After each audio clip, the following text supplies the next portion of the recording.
Hello नमस्कार दोस्तों, कैसे आप लोग। आशा करते हैं आप लोग अच्छे होंगे। देखिए, एसएससी स्टेनोग्राफर का न्यू वैकेंसी का अनाउंस हो चुका है, ठीक है। 2025 का जो न्यू वैकेंसी है, लेकिन यहाँ पर बात करें तो एसएससी स्टेनोग्राफर जो है, यहाँ पर जो न्यू वैकेंसी यहाँ पर अनाउंस हुआ है, तो इसमें बदलाव भी किया गया है, ठीक है। लेकिन उससे पहले हम यहाँ पर बता देते हैं कि आपका जो न्यू वैकेंसी है कब से कब तक यहाँ पर अप्लाई होने वाला है। तो न्यू वैकेंसी का जो आपका अप्लाई होने वाला है एसएससी स्टेनोग्राफर में, तो वह आपका होगा जून के महीने में, ठीक है। 5 जून से लेकर 26 जून, यहाँ पर इस बार पहले हो रहा है, ठीक है।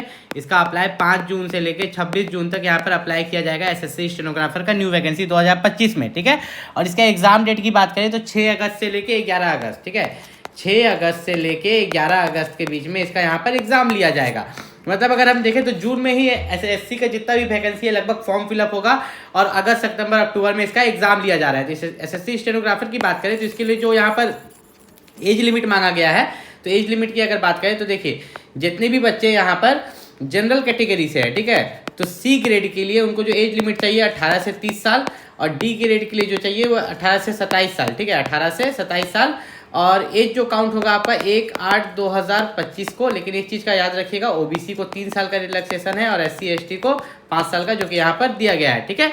उसके बाद अगर हम बात करें, देखिए एसएससी स्टेनोग्राफर में जो बदलाव किया गया है उसके बारे में बात करते हैं, जो कि है आपका process of certification and format of certificates.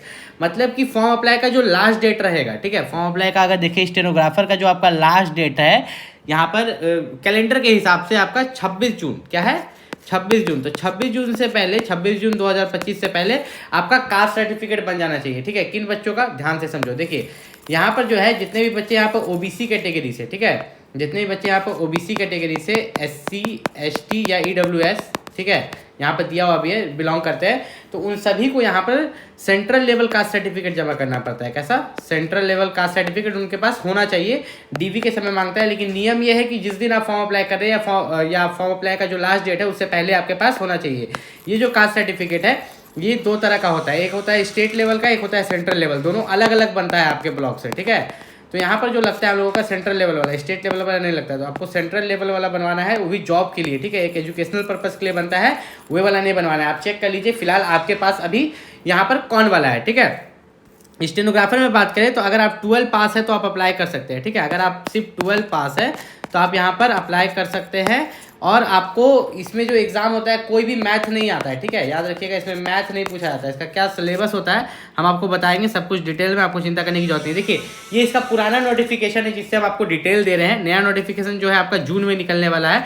पहले डिटेल इसलिए दे रहे हैं ताकि आप अच्छे से तैयारी कर लो, आपको बाद में दिक्कत ना हो। इसके एग्जाम पैटर्न के बारे में बात करें तो एग्जाम में इसके 3 सब्जेक्ट होते हैं। पहला है reasoning, general awareness, English language, ठीक है। यहाँ पर रीजनिंग और जनरल अवेयरनेस से 50-50 क्वेश्चन आते हैं और इंग्लिश लैंग्वेज से यहाँ पर 100 क्वेश्चन पूछा जाता है। कितना, 100 क्वेश्चन। हर एक क्वेश्चन आपका 1 मार्क्स का होता है, हर एक क्वेश्चन 1 मार्क्स का। तो टोटल आपका जो क्वेश्चन, नंबर ऑफ क्वेश्चन है 200 और नंबर ऑफ मार्क्स है 200, बराबर हो गया, ठीक है, क्योंकि हर एक क्वेश्चन 1 मार्क्स का है।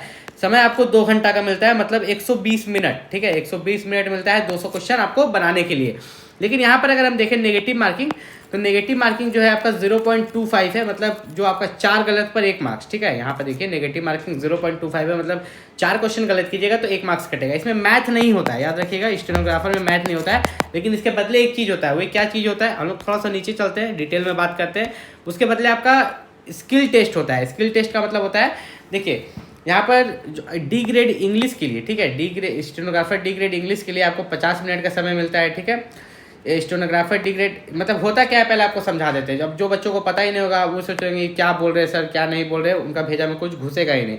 जब आप एग्ज़ाम निकाल लेते हो तो एग्ज़ाम निकालने के बाद, ठीक है, एग्ज़ाम निकालने के बाद आपको शॉर्ट हैंड टेस्ट देना पड़ता है, ठीक है, स्टेनो टेस्ट।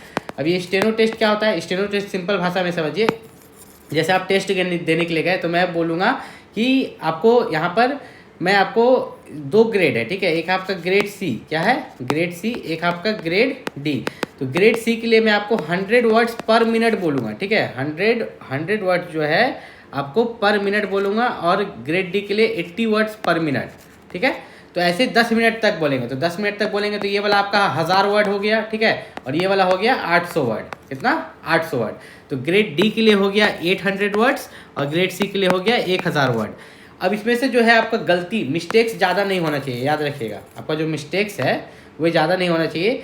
यहाँ पर अगर बात करें तो जैसे कि आप 800 वर्ड लिख रहे हो ग्रेड डी के लिए, तो इसमें जो है आपका 8% ही कुछ ऐसा मिस्टेक रिजर्व कैटेगरी वालों के लिए है और जनरल वालों के लिए 5% मिस्टेक्स ही यहाँ पर अलाउड है।